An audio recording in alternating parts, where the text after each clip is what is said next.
Good morning बालकों। देखो अपने पिछले कालांश में अपने गांधी जी के आर्थिक विचारों के बारे में अध्ययन किया था।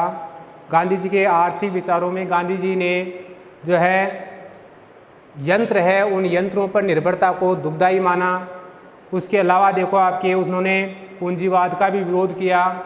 आर्थिक और सामाजिक असमानताओं को दूर करने के लिए उन्होंने जो सुझाव दिए उनमें असत्य और अपरिग्रह का था, ट्रस्टीशिप का सिद्धांत था उनका, स्वदेशी की कल्पना या स्वदेशी को अपनाने की बात थी। इसके अलावा जो है उन्हें खादी का जो अर्थशास्त्र है, खादी के अर्थशास्त्र को भी उन्होंने प्रकट किया। खादी के अर्थशास्त्र का विचार भी जो है उन्होंने दिया, सिद्धांत भी उन्होंने दिया। ये भी एक जो है देश की आर्थिक स्थिति को सुधारने के लिए महत्वपूर्ण देन है उनकी। अब आते हैं आपके गांधी जी के आर्थिक विचारों का मूल्यांकन कि गांधी जी के आर्थिक विचार कहाँ तक सटीक है।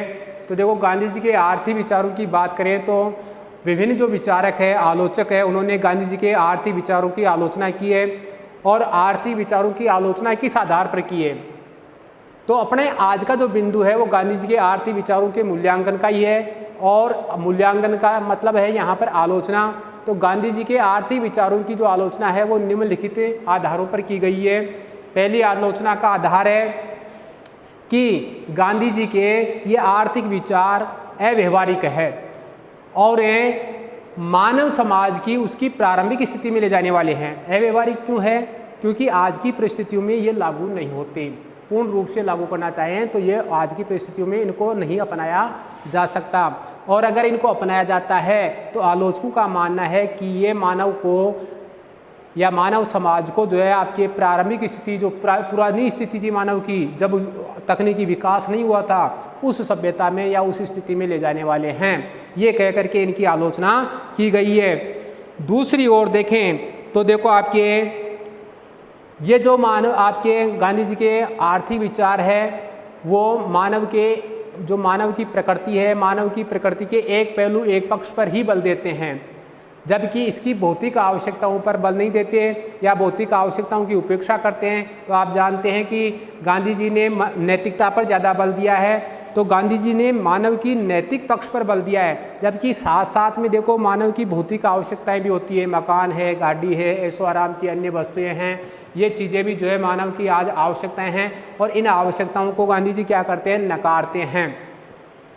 तीसरा जो इसके आलोचना का बिंदु है वो है गांधी जी ने यंत्रों की अनावश्यक भर्त्सना की है। तो देखो आपको गांधी जी ने यंत्रों को समाज के लिए दुखदायी बताया है।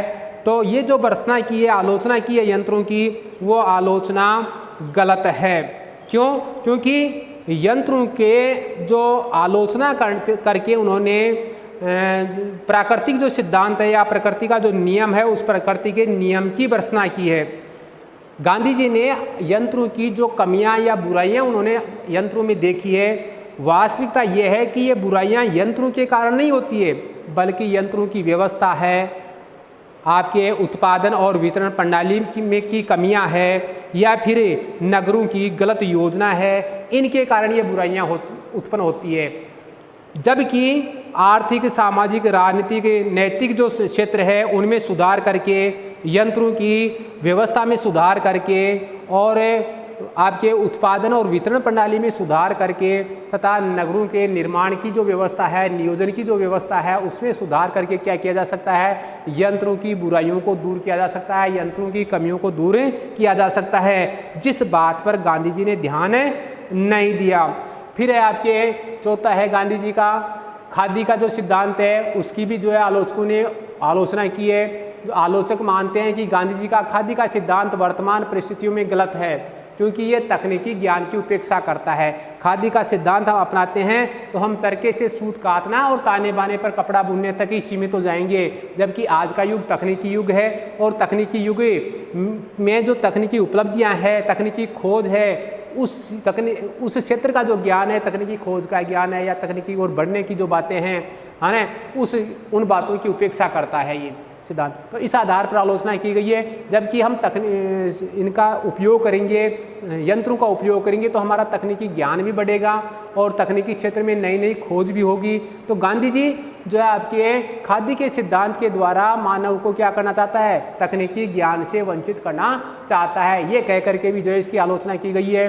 फिर आपके पांचवा है गांधी जी का ट्रस्टीशिप का सिद्धांत है, उसको भी आलोचकों ने अव्यवहारिक बताया है। अव्यवहारिक, जिसको व्यवहार में नहीं लिया जा सकता। क्यों? क्योंकि ये सिद्धांत क्या करता है, वस्तुनिष्ठ क्षेत्र में परिवर्तन जो है आपके लाने के स्थान पर व्यक्तिनिष्ठ क्षेत्र में परिवर्तन लाना चाहता है। वस्तुनिष्ठ यानी हमारी जो व्यवस्थाएं हैं, स्थितियां हैं, उनको वैसे के वैसे बनाए रखना चाहता है, उनमें कोई परिवर्तन नहीं चाहता। जबकि व्यक्तिनिष्ठ क्षेत्र यानी व्यक्ति के अंदर जो है आपके क्या करना चाहता है, परिवर्तन करना चाहता है, व्यक्ति को नैतिकता में लाना चाहता है, व्यक्ति नैतिकता का पालन करे, नैतिकता का अनुसरण करे, इन क्षेत्रों में रखना चाहता है। और वस्तुनिष्ठ क्षेत्र है उसमें कोई परिवर्तन नहीं करना चाहता। ये कह करके जो है आपके इसकी आलोचना की गई है। देखो आपके दूसरे शब्दों में अगर हम बात करें तो मानव की जो नैतिकता है उस पर गांधी जी ने क्या किया, आवश्यकता से ज़्यादा बल दिया है, क्योंकि वो नैतिकता में ही परिवर्तन करना चाहते हैं और उसको नैतिक प्राणी माना है। व्यक्ति के ऊपर ज़्यादा विश्वास उन्होंने किया है, जबकि ऐसा नहीं होता है। व्यक्ति अगाध प्रेरणाओं से जो है आपके अगाध प्रेरणाओं से जो आपके होता है, स्वार्थ परता होती है उसमें, अगाध प्रेरणाएँ होती है उसमें। तो इन चीज़ों को जो है गांधी जी ने नहीं समझा और इसी कारण जो है आपके उन्होंने व्यक्ति पर ज़्यादा विश्वास किया। फिर आपके गांधी जी का ट्रस्टीशिप का जो सिद्धांत है वो आपके एक ऐसा काल्पनिक यंत्र है जो मानव की स्वार्थपरता और अगाध प्रेरणाओं को नहीं समझता।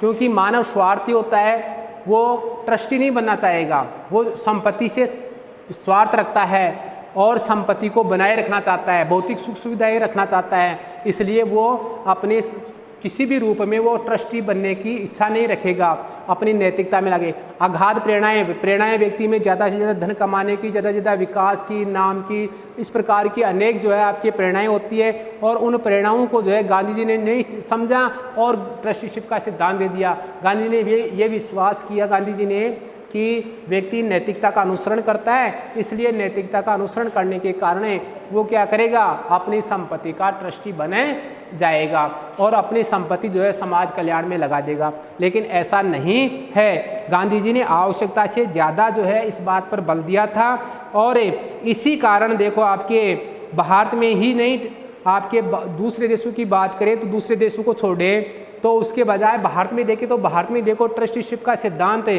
लागू होना या स्वीकार करना, अस्वीकार करना, ये तो दूर की बातें हैं। जबकि अगर अध्ययन में देखें, शैक्षणिक विषयों में देखें तो ये शैक्षणिक रुचि का विषय भी नहीं है।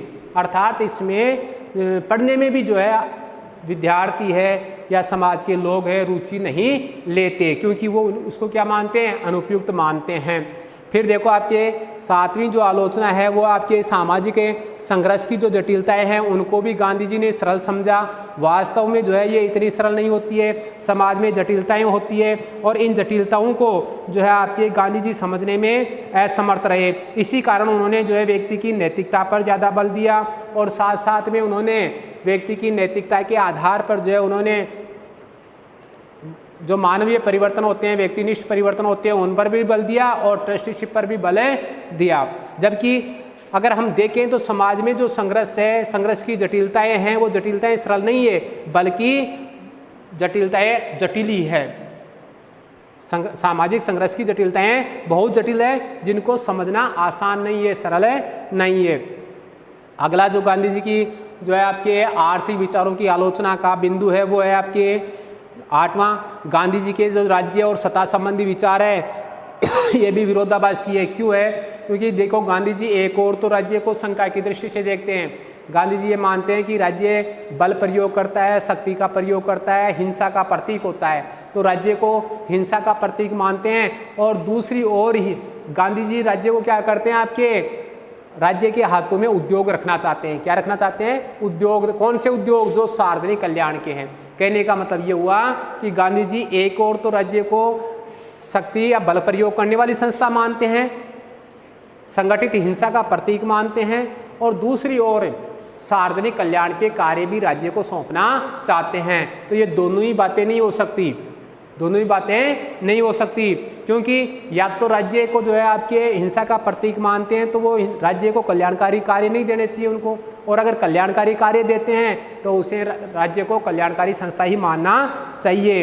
इस संबंध में देखो आपके एम.एन. राय ने लिखा है कि गांधी जी पूंजीवाद की निंदा करते हैं, परंतु उसे जो आपके समाप्त करने की बात नहीं करते। तो इसके साथ साथ में गांधी जी के जो आपके विचारों की एक आलोचना ये भी है कि गांधी जी ने पूंजीवाद की तो निंदा की है, पूंजीवाद को की बुराई की है, पूंजीवाद, लेकिन वो पूंजीवाद को बनाए रखना चाहते हैं, पूंजीवाद को समाप्त नहीं करना चाहते। पीछे मैंने आपको बताया था कि गांधी जी ने जो है आपके पूंजीपतियों का विरोध नहीं किया, बल्कि पूंजीवाद के कारण जो असमानताएं उत्पन्न होती है, उन असमानताओं को जो है उन्होंने विरोध किया है।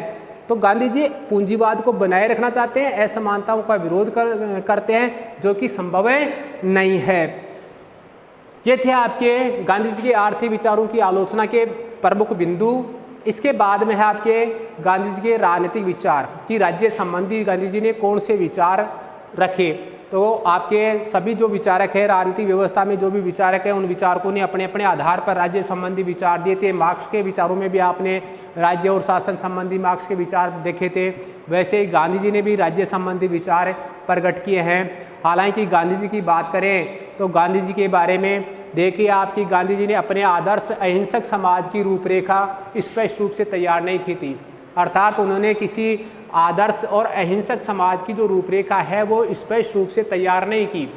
जिस प्रकार की रूपरेखा आपके प्लेटो है, रूसो है, कार्ल मार्क्स है, ऐसे विचारक हुए और इन विचारकों ने जो अपने अपने आदर्श राज्यों की रूपरेखा प्रस्तुत की है, चाहे उनके आदर्श समाजों को हम या राज्यों को हम स्वीकार करें या नहीं करें, लेकिन उन्होंने अपनी ओर से एक आदर्श राज्य की रूपरेखा इन विचारकों ने रखी है, वैसी रूपरेखा गांधी जी ने निर्मित नहीं की। और इसी कारण गांधी जी के बारे में आपके जॉन बी बंदुरा ने लिखा है, क्या लिखा है कि वह राजनीतिक कार्यकर्ता और व्यवहारिक दार्शनिक थे। एक राजनीतिक कार्यकर्ता थे गांधी जी, एक व्यवहारिक दार्शनिक थे, जो पूर्ण दार्शनिक भी नहीं थे, व्यवहारिक दार्शनिक, जो दार्शनिक विचारों को अपने व्यवहार में लेते थे, काम में लेते थे, उनका उपयोग करते थे, तो वे व्यवहारिक दार्शनिक थे।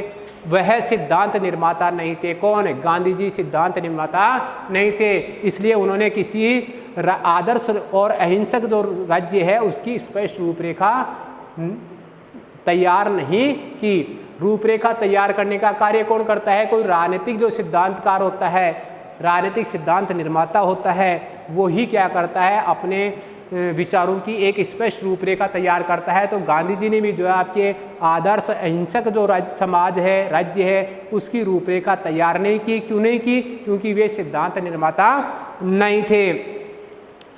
स्वयं गांधी जी ने भी देखो इसके बारे में लिखा है, क्या लिखा है कि मैं स्पष्ट रूप से ये नहीं बता सकता कि पूर्णतया अहिंसा पर आधारित समाज कैसा होगा, कि मैं स्पष्ट रूप से ये बात नहीं बता सकता कि जिस समाज की मैं कल्पना कर रहा हूँ जो अहिंसा पर आधारित है, वो समाज कैसा होगा, ये बात मैं पहले ही नहीं बता सकता। लेकिन फिर भी देखा जाए तो उनकी जो पुस्तक है हिंद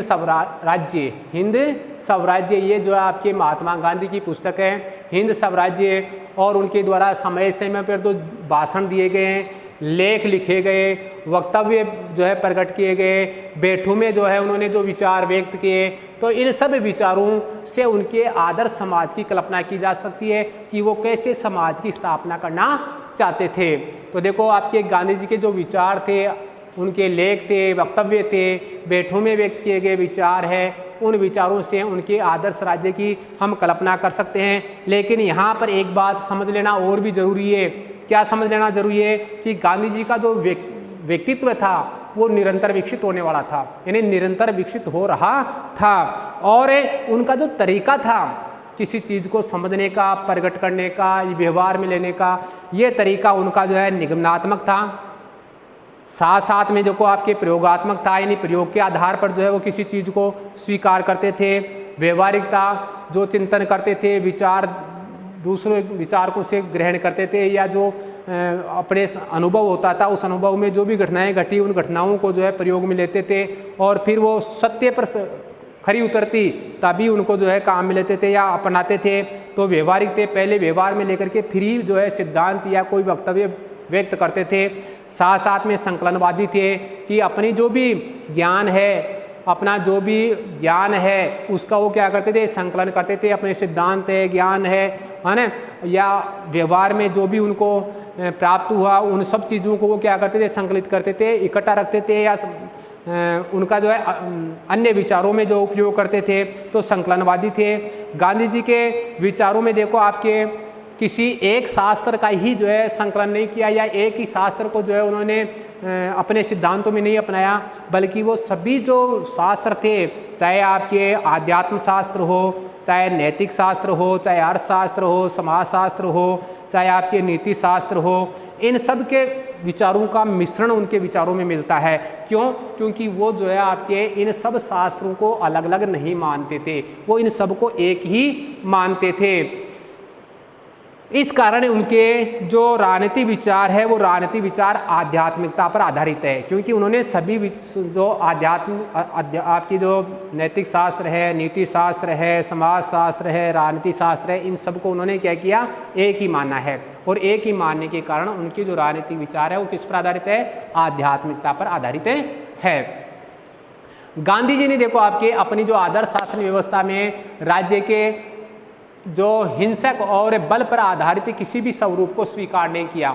गांधी जी ये मानते हैं कि राज्य हिंसा और बल का प्रयोग कभी भी नहीं करे।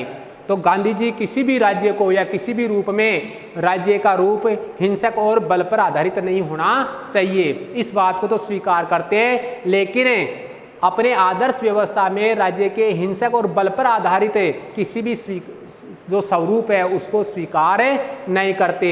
चाहे राज्य लोकतांत्रिक हो, चाहे राजतंत्रात्मक हो, चाहे तानाशाही हो, किसी भी रूप का राज्य हो, लेकिन वो राज्य कैसा नहीं होना चाहिए, हिंसक और बल पर आधारित नहीं होना चाहिए। इस बात को जो है वो स्वीकार करते हैं। गांधी जी की मान्यता है कि केंद्रित जो राज्य है, केंद्रित यानी शक्ति का केंद्र, जिस राज्य में शक्तियाँ केंद्रित होती है उस वो केंद्रित रूप में राज्य क्या होता है, हिंसा का प्रतिनिधित्व करता है। यानी शासन की शक्तियाँ राज्य में ही केंद्रित होती है पूर्ण रूप से, तो वो राज्य हिंसा का प्रतिनिधित्व करता है, हिंसा का प्रयोग करता है। और मनुष्य आप जानते हैं कि मूल रूप से एक सामाजिक प्राणी होता है, और सामाजिक प्राणी होने के कारण वो हर स्थिति में नैतिक जो नियम होते हैं हमारे, उन नैतिक नियमों का पालन नहीं कर पाता है। वो अपने समाज के प्रति जो नैतिक उत्तरदायित्व होते हैं, जो कि वांछनीय है, जरूरी है, उन उत्तरदायित्वों को भी जो है आपके निर्वहन नहीं कर सकता, और ऐसी स्थिति में उसके विरुद्ध में बल प्रयोग नहीं किया जाना चाहिए। गांधी जी का मानना है कि राज्य को क्या होना चाहिए, मर्यादा का पालन करना चाहिए, और एक मर्यादित राज्य की ही जो है वो संकलना या मर्यादित राज्य की ही जो का ही विचार जो है आपके गांधी जी करते हैं। और गांधी जी मानते हैं कि राज्य को आवश्यक रूप से मर्यादित होना चाहिए, इसलिए गांधी जी ने आपके मर्यादित राज्य की आवश्यकता को स्वीकार किया है। गांधी जी ने ऐसे राज्य का विरोध किया है जो विशुद्ध रूप से राजनीति व सत्ता का प्रयोग करता है। यानी गांधी जी चाहते हैं कि राज्य को शुद्ध राजनीति करनी चाहिए। तो विशुद्ध रूप से जो आपके राजनीति व सत्ता का प्रयोग करने वाले राज्य का गांधी जी ने विरोध किया है। गांधी जी का कहना है कि यदि राज्य संगठित हिंसा का प्रतिनिधित्व करता है तो ऐसा राज्य गांधी जी के लिए एक अनैतिक संस्था है। गांधी क्या मानते हैं कि यदि राज्य संगठित हिंसा का प्रतिनिधित्व करता है तो ऐसा राज्य गांधी जी के लिए एक अनैतिक संस्था है, नीति विरुद्ध संस्था है। गांधी जी की धारणा थी, क्या धारणा थी, कि निरंकुश सत्ता व्यक्ति की स्वतंत्रता और समाज के कल्याण के लिए घातक सिद्ध हो सकती है। निरंकुश सत्ता यानी जिस शासन व्यवस्था पर है, जिस सत्ता पर कोई अंकुश नहीं है, वो सत्ता जो है आपके क्या कर सकती है, व्यक्ति की स्वतंत्रता और समाज के कल्याण के लिए कभी भी लाभदायक नहीं होती। ये समाज और व्यक्ति दोनों के कल्याण में बाधक होती है, दोनों की स्वतंत्रता को में बाधा उत्पन्न करती है। तो देखो, जब तक व्यक्ति को स्वतंत्रता नहीं होगी, जब तक व्यक्ति स्वच्छंद होकर के स्वयं अपना अनुसरण नहीं करेगा, अपने कार्य नहीं करेगा, तब तक उसका कल्याण नहीं हो सकता, उसका विकास नहीं हो सकता। और गांधी जी की भी यही मानना थी कि व्यक्ति को राज्य द्वारा व्यक्ति को अत्यधिक स्वतंत्रता देनी चाहिए, व्यक्ति को स्वतंत्र होकर के कार्य करने का अवसर देना चाहिए। जब व्यक्ति स्वयं स्वतंत्र होकर के कार्य करेगा तो ही जो है व्यक्ति अपना जो हित है या अपना जो कर्तव्य है समाज के प्रति, राज्य के प्रति, उसको पूरा कर सकता है। गांधी जी ने कहा है कि गांधी जी की दृष्टि में देखो आपके आगे गांधी जी ने क्या कहा है, या गांधी जी की सोच में राज्य का कार्य विशुद्ध राजनीति करना ही नहीं है। शुद्ध राजनीति का मतलब राज्य का केवल कार्य इतना ही नहीं है कि वो राज्य के कार्य करे या राजनीति करे, जबकि जो है राज्य को इससे अधिक दायित्व बनते हैं। राज्य के क्या क्या दायित्व बनते हैं राज्य के, कि राज्य को विशुद्ध राजनीति करने के साथ साथ उसे उच्च, श्रेष्ठ और कल्याणकारी होना चाहिए। तो यहाँ पर गांधी जी की दृष्टिकोण में या दृष्टि में देखो, राज्य का कार्य विशुद्ध राजनीति करना ही नहीं है, अपितु इससे भी अधिक उच्च, श्रेष्ठ व कल्याणकारी होता है राज्य का कार्य। यानी कहने का मतलब ये हुआ है कि राजनीति करने के साथ साथ में राज्य को उच्च व्यक्ति के विकास के लिए, व्यक्ति के जीवन को श्रेष्ठ बनाने के लिए और जन सामान्य का या समाज का कल्याण करना भी राज्य का कार्य होना चाहिए। गांधी जी के अनुसार राज्य को व्यक्ति के व्यक्तित्व के विकास को अवरुद्ध करने वाले सभी अवरोधों को दूर करना चाहिए। यानी व्यक्ति के विकास में जो भी अवरोध आते हैं, व्यक्ति अपने व्यक्तित्व का विकास करना चाहता है, व्यक्तित्व के विकास में जो भी अवरोध आते हैं, चाहे उसकी स्वतंत्रता में बाधाएं हो या उसके नैतिक उत्थान में बाधाएं हो, उन सभी बाधाओं को राज्य को क्या करना चाहिए, दूर करना चाहिए। ये सारे व्यक्ति के विकास के अवरोध होते हैं, इनको दूर करना चाहिए और व्यक्ति के नैतिक मूल्यों का विकास करना चाहिए और साथ साथ में नैतिक मूल्यों के विकास के लिए स्वतंत्र वातावरण का निर्माण करना चाहिए, ताकि स्वतंत्र वातावरण में रहते हुए व्यक्ति क्या कर सके, अपना सर्वांगीण विकास कर सके, अपना पूर्ण विकास कर सके। राज्य शक्ति की बाध्यता न केवल व्यक्ति के कार्य में बाधक होती है, बल्कि व्यक्ति के नैतिक मूल्यों को भी नष्ट कर देती है।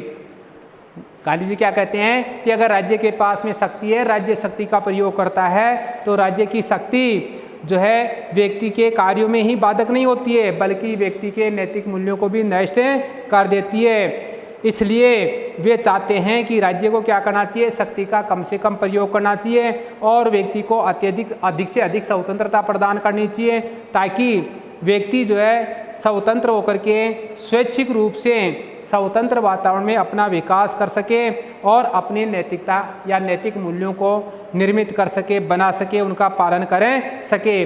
जब व्यक्ति देखो आपके राज्य का एक यंत्र रूपी पुर्जा बन जाता है या पुर्जे की तरह कार्य करता है, तो व्यक्ति की नैतिकता का लोप हो जाता है।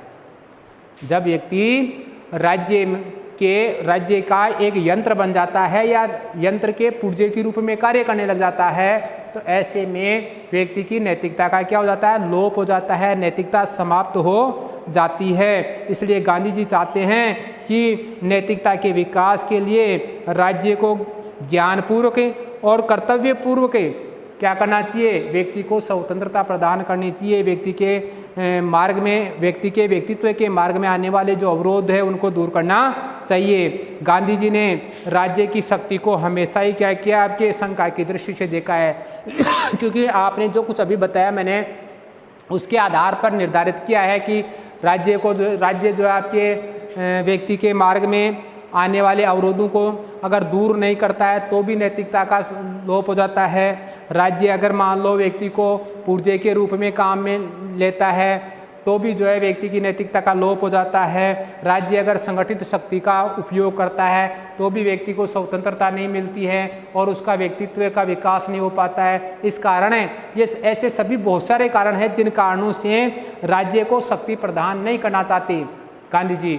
और गांधी जी ये मानते हैं कि अगर राज्य की शक्ति में वृद्धि होती है तो इससे व्यक्ति की स्वतंत्रता सीमित होगी, व्यक्ति की स्वतंत्रता बाधित होगी और व्यक्ति जो पूर्ण व्यक्तित्व है, पूर्ण व्यक्तित्व का विकास नहीं होगा। इस कारण राज्य की शक्ति में वृद्धि को गांधी क्या मानते हैं, शंका की दृष्टि से देखते हैं।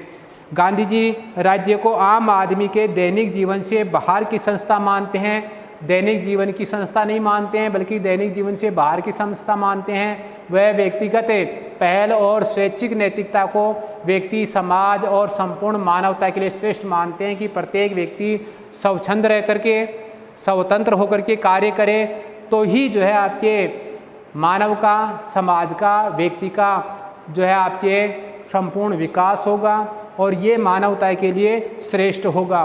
गांधी जी एक ऐसे आदर्श समाज की स्थापना पर बल देते हैं जिसमें व्यक्ति का सर्वांगीण विकास हो, आर्थिक, सामाजिक, सांस्कृतिक, है ना, सभी क्षेत्रों में, नैतिक सभी क्षेत्रों में जो है उसका विकास हो सके। ऐसे राज्य की स्थापना पर वो बल देते हैं।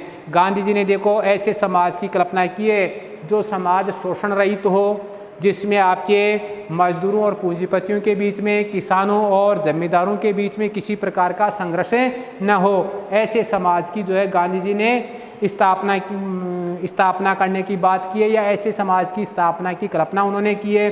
गांधी जी ने देखो आपके व्यक्तियों के वह गाँवों और शहरों में, व्यक्तियों के बीच में, व्यक्तियों और गाँवों तथा गाँव के बीच में, गाँव और शहरों के बीच में आपसी जो संबंध है, उन संबंधों के निष्क्रिय जो प्रतिरोध है, उन प्रतिरोधों को दूर करने, न्यायिकता के सिद्धांत को का पालन कराने की बात भी जो है कही है कि राज्य को व्यक्तियों, गाँवों और शहरों के बीच में आने वाले प्रतिरोधों को दूर करना चाहिए और न्यायिकता के सिद्धांत का पालन कराना चाहिए। इस प्रकार गांधी जी ने जो है एक आदर्श जिसको कहे हमें राज्य की कल्पना की है, जो व्यक्ति को पूर्ण स्वतंत्रताएं प्रदान करता है, व्यक्ति का चहुमुखी विकास पर बल देता है, व्यक्ति के नैतिक विकास पर बल देता है और व्यक्ति को पूर्ण स्वतंत्रता प्रदान करने पर भी बल देता है। तो ये थी गांधी जी की राज्य या राजनीतिक विचारधारा या विचार। अब है गांधी जी की विश्व को देन। गांधी जी की विश्व को या राजनीतिक संस्थाओं को क्या देन है, राजनीतिक व्यवस्था को क्या देन है? तो गांधी जी की राजनीतिक व्यवस्था को बहुत ही महत्वपूर्ण देन है। गांधी जी ने राजनीतिक व्यवस्था को अत्यंत महत्वपूर्ण देन है। पहली देन उसकी यह है कि नए विचारों का स्वागत है। गांधीवाद ने नए विचारों का स्वागत किया है, नए विचारों को संकलित किया है। देखो गांधी दर्शन में सभी विचारधाराएं, चाहे अर्थशास्त्र से संबंधित हो, चाहे समाज शास्त्र से संबंधित हो, चाहे राजनीति शास्त्र से संबंधित हो, धर्म, है ना, सभी एक दूसरे से संबंध है। और नए विचार जो भी इन सब में आते हैं, सभी विचारों से, चाहे वो अर्थशास्त्र से संबंधित हो, चाहे समाजशास्त्र से, ये नए विचार जो आते हैं उन विचारों को इन सभी क्षेत्रों में जो है सामंजस्य करने के द्वार खुले हैं और सभी विचारों का इनमें सामंजस्य कर लिया जाता है। तो इस प्रकार गांधीवाद में नए विचारों का स्वागत किया है। गांधीवाद ने नए विचारों को अपने विचारों में संकलित किया है, समाहित किया है, सामंजस्य किया है। तो ये भी जो है आपके राजनीति विज्ञान को एक देन है कि राजनीति विज्ञान भी क्या करे, गांधीवाद के समान ही नए विचारों का स्वागत करे, नए विचारों का सामंजस्य करे। राजनीति में नैतिकता का आदर्शवाद का समावेश, नैतिकता आदर्शवाद का समावेश। तो देखो आपके राजनीति शास्त्र में नैतिकता, आदर्शवाद, इसका भी समावेश किया है। तो देखो आपके गांधी जी ने राजनीति का आध्यात्मिकरण किया, यानी धर्म से राजनीति को जोड़ा और राजनीति में नीति और धर्म पर बल दिया। तो गांधी जी ने जो है आपके राजनीति का आध्यात्मिकरण करके नैतिकता और आदर्शवाद है उसका राजनीति में समावेश किया है। तो एक देन ये रह गई आपके क्या कि राजनीति में नैतिकता और आदर्श का समावेश। इसका मतलब यह है कि गांधी जी ने राजनीति में जो आपके आध्यात्मिकता और धर्म का समावेश किया है, या यूँ कह सकते हैं कि नीति और धर्म पर बल दिया है कि राजनीति नीति के अनुसार होनी चाहिए, धर्म के अनुसार होनी चाहिए। अर्थात गांधी जी का कहना है कि राजनीति और धर्म दोनों का एक ही कार्य, दोनों एक ही तत्व है। फिर है अहिंसा, एक शाश्वत जो है आपके एक शाश्वत उपाय। गांधी जी ने विश्व में शांति व्यवस्था की स्थापना के लिए अहिंसा को एक सशक्त उपाय बताया है। सशक्त या शाश्वत भी कह सकते हैं, जो लंबे समय तक, क्योंकि गांधी जी ने स्वयं कहा है कि गांधी मर सकता है लेकिन अहिंसा नहीं मर सकती, अहिंसा शाश्वत है। तो ये एक सशक्त भी है, शक्तिशाली भी है और शाश्वत उपाय भी है। देखो आपके गांधी जी की राजनीति शास्त्र को सबसे बड़ी देन है ये क्या, अहिंसा। सत्याग्रह का पूर्ण सिद्धांत जो है अहिंसा पर आधारित है। और सत्याग्रह का सिद्धांत है ये पूरा सिद्धांत जो है आपके किस पर आधारित है? अहिंसा पर आधारित है। देखो जब दुनिया जो है आपके किसी समस्या के समाधान का एक ही विकल्प मानती थी, युद्ध के रूप में ही उनके पास विकल्प था और कोई दूसरा विकल्प नहीं था। ऐसे समय में गांधी जी ने दुनिया को जो है अहिंसा का एक विकल्प दिया, सत्याग्रह का एक विकल्प दिया। तो युद्ध के लिए जो है आपके युद्ध के स्थान पर एक विकल्प हो गया विश्व के सामने सत्याग्रह, कि सत्याग्रह के माध्यम से भी हम क्या कर सकते हैं? अपनी समस्याओं का समाधान कर सकते हैं। अगर नैतिक आधारों पर बात करें तो नैतिक आधारों पर अन्याय का प्रतिरोध करने का व्यक्ति को अधिकार देने का श्रेय गांधी जी को है। यानी नैतिक आधारों पर है कि हमारे साथ नैतिकता के आधार पर देखें कि हमारे साथ अन्याय हो रहा है तो अन्याय का विरोध करने का जो अधिकार व्यक्ति को दिया वो गांधी जी की देन है। गांधी जी से पहले जो है व्यक्ति को नैतिक आधारों पर न्याय का विरोध करने का कोई अधिकार नहीं था, लेकिन गांधी जी ने ही कहा कि व्यक्ति का जो है आपके धर्म ही नहीं बल्कि नैतिक कर्तव्य भी है कि वो अन्याय का विरोध करे। फिर अंतिम है आपके साधन और साध्य की पवित्रता की में आस्था। तो देखो गांधी जी ने आपके साधन और साध्य दोनों की पवित्रता पर बल दिया और विश्व को ये दिखाया कि जितना साध्य पवित्र है उतना ही साधन पवित्र होना चाहिए। साध्य के बारे में बताया था मैंने लक्ष्य कि लक्ष्य जो है हमारा पवित्र है तो साधन भी पवित्र होना चाहिए। और गांधी जी ने जीवन भर इनकी पवित्रता पर बल दिया। और गांधी जी ने मैंने पीछे बताया था कि ये कहा है कि अगर मुझे साध्य और साधन है अर्थात सत्य और अहिंसा के लिए देश होमने की आवश्यकता पड़े तो मैं देश को होमने के लिए तैयार हूँ, लेकिन देश के लिए सत्य और अहिंसा को नहीं छोड़ सकता। इस प्रकार उन्होंने साध्य और साधन की पवित्रता पर बल दिया और साध्य और साधन की पवित्रता में उनकी पूर्ण आस्था थी। ये जो है गांधी जी की विश्व को देन है।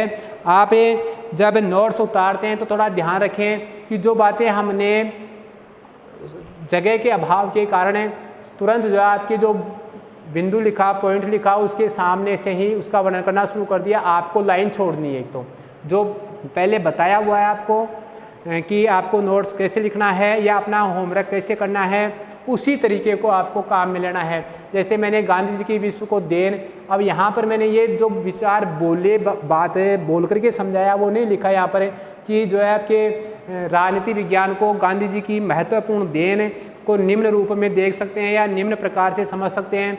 तो ये बातें आपको लिखनी है। और फिर जो है आपके पहला बिंदु लिखा, पहले बिंदु में आपने लिखे नए विचारों का स्वागत, ये लाइन आपको छोड़नी है। उसके नीचे से आपको लिखना है गांधी दर्शन में सभी विचार संश्लिष्ट है। फिर अगली लाइन में फिर ये, तो इस प्रकार आपको क्या करना है, जो लिखने का अपना तरीका है जो पहले हमने बताया था उसी तरीके से आपको लिखना है। सुव्यवस्थित तरीका होना चाहिए, तरीका अच्छा लगना चाहिए। आपने जो लिखा है उसको कॉपी को देखते ये चेक करने वाला ये समझ जाए कि बच्चा इंटेलिजेंट है, होशियार है और जो कार्य करने का तरीका है उसका बहुत बढ़िया है। एक मानसिकता जो है चेक करने वाले की ये बन जानी चाहिए कि विद्यार्थी होशियार है। तो इसलिए आपका जो लिखने का तरीका है ना वो सबसे बढ़िया होना चाहिए। जितना बढ़िया होगा उतना ही आपको फ़ायदा होगा। तो आप इनके नोट्स करना। ये आपका गांधीवाद का जो लेसन है वो पूरा हो गया है। इसमें आपके पर्सन पीछे बता दिए थे, लेकिन आप और लिखना चाहो तो लिख लेना। एक तो आपको क्या करना है, एक क्वेश्चन तो करना आपके सत्याग्रह के विभिन्न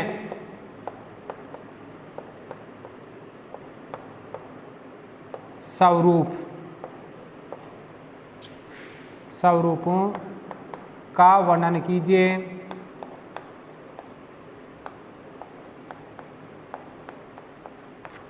और एक कर लो आप इसमें से कि राजनीति विज्ञान को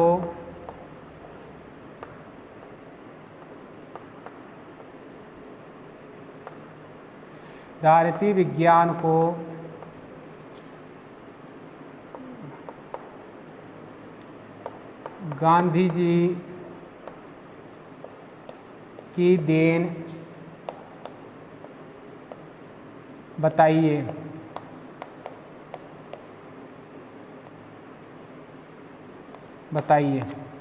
राजनीति विज्ञान को गांधी जी की देन बताइए या देन का उल्लेख कीजिए।